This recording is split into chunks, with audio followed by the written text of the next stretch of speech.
Hello everybody, welcome to number 27. I'm Jack and this is one of my all-time favourite cars. So many of you will know that I have a Ferrari 308, otherwise known as the Influenzo, and that has been a little bit challenging. But eventually, once that is fixed up and once I'm happy with it, I will probably look at something else. Also because on YouTube you can't just keep the same car over and over again. And the 355 is the other dream Ferrari that I had in mind.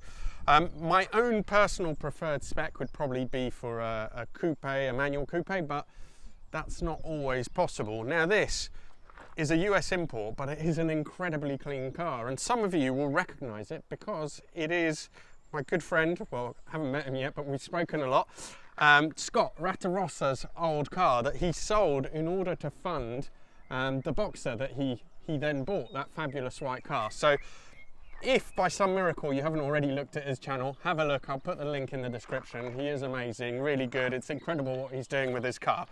But this is one of the cars that kicked off his channel. So first of all was his the Rattarossa Testarossa convertible that he had, and I think this was the second car that he got. He's had quite a few. Anyway, this is his old car, and it really is. It's a really low mileage car, and it does look pretty much in fantastic condition. Now, there is what some people would think of as a major drawback for this car.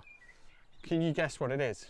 Well, if we look at the cockpit, you will immediately... Cockpit? Did you call it a cockpit? Anyway, if you look at the interior, you can immediately see what the potential issue with this car is, and that is it has the F1 system. It is not a manual. And I had a Maserati Grand Sport before, and it had this system, and I don't know it did what it needed to do. I was just a bit nonplussed, I'm not sure. But in that car, in a way, it was almost more okay to have it than in a Ferrari. So I'm just really curious to try it out, because people who actually have them say they're brilliant and love them. It tends to be people who don't own them or who've never tried them that complain about these systems. So that's the main purpose of this test, really. Can you have a 355 or any... I know that all the modern ones have those incredible systems that are automated, but this is the first one. It has its niggles. Will it detract from how this car drives? And how it drives is largely determined by that engine. That really is the tour de force of this car. This is the whole character of it. It is what makes this car special. Now this is Gabriel. His dad has the car, and that just is, it's a work of art, isn't it, Gabriel? The way it sounds and everything. It burbles, it howls, it screeches, it's just the best sounding V8 I've ever heard. There you go, you heard it from Gabriel as well. Do follow him on Instagram. What is it called? Supercars Pics. Supercars Pics. I think the only thing we can do now, we need to take it for a drive and see what it's like. It's a beautiful sunny day, so it's the perfect time for it.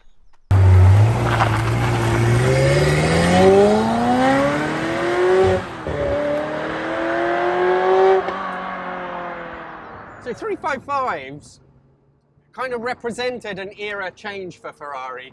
The 308 was the Magnum car, the car that I have, very pretty. Probably not the best driving Ferrari in the world in some ways, but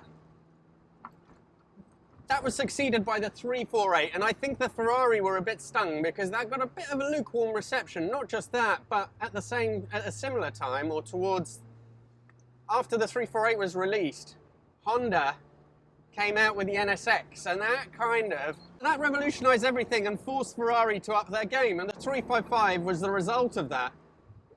And it improved on the 348 in lots of ways. In actual fact, I really like a 348 because it's the last of the Ferraris that feels like the old school Ferrari.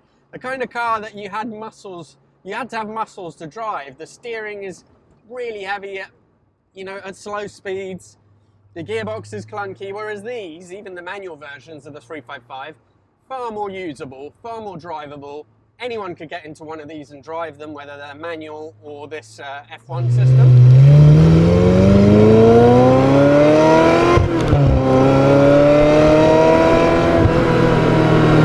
And the 348 still has a flat-playing V8, but it has its own sound, and it definitely sounds better than the 308s, but it doesn't sound as good as this. This is something else altogether.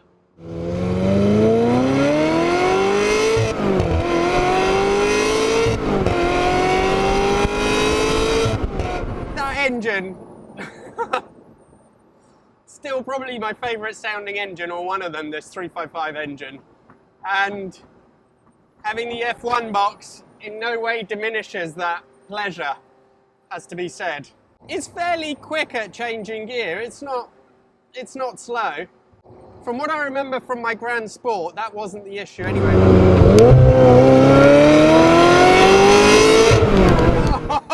Oh, wow!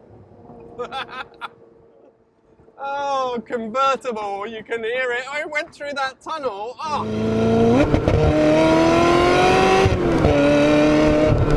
You know what? I got into this car ready to slam this F1 system, and I don't think I'm going to like it as much as a manual, but this car is still fun, let me tell you. And in some ways, having a convertible and stuff, it actually quite suits it. So obviously this is what they call a robotized manual. So it's literally just got a clutch which is actuated manually, well, automatically, rather than the fancy modern systems with dual clutches or completely automated. Now, this isn't actually the first Ferrari that had a system. It is the first with the F1 system, but previous to this, there were, believe it or not, Mondials, and I think possibly GT4s, that had the old, I think it was a Valio clutch system, and the way that worked, you still had a gear change here.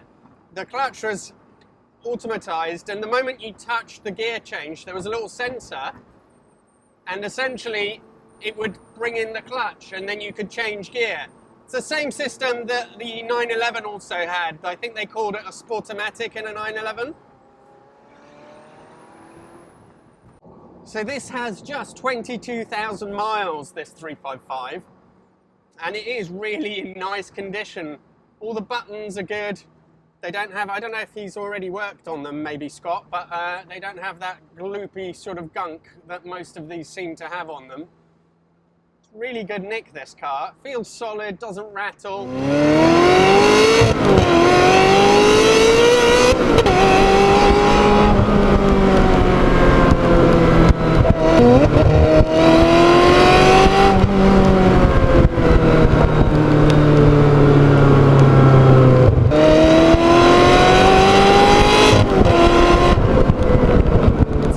Just how comfortable and forgiving the suspension is.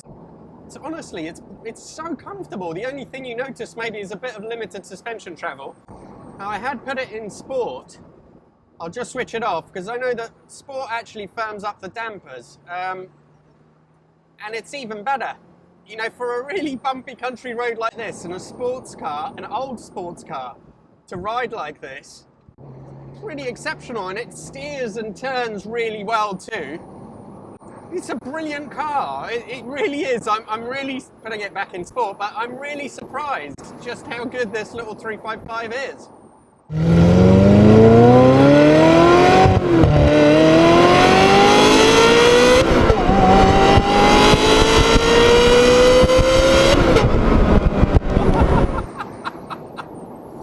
Oh, I'm going to bore you with that, but it revs all the way to 8,500, and I don't know if I'd ever get tired of doing that, and it really pulls from 6.5 onwards. It almost feels a bit like a motorbike engine. What a load of fun. This car is just ridiculous. Little whistling noise is very annoying at anything above about 60.